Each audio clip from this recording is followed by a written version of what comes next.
اینیرا ذبحگاه تیار کردن برای که قربانی های شما رو در همینجا ذبح میکنن. سونی پوست و گوشت جدا جدا کرده میتن تا آماده شدن قربانی های شما رو ما علاقه بوز و گوسفند رو کشتیم در اینجا شما ضیافت پیشنهاد میکنن. قره اطلاع مثال گوشت بریان آش شوربا هر چی که ایداسی حضرت به پور اکسمت حسن برادرها.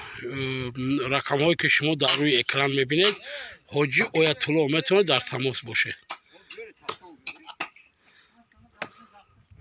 برادر عزیز قشقارچک های عید دم بداره کن رحمت کنید برادر زنگ بزنید باقیش شما در آیت الله میفهمونه.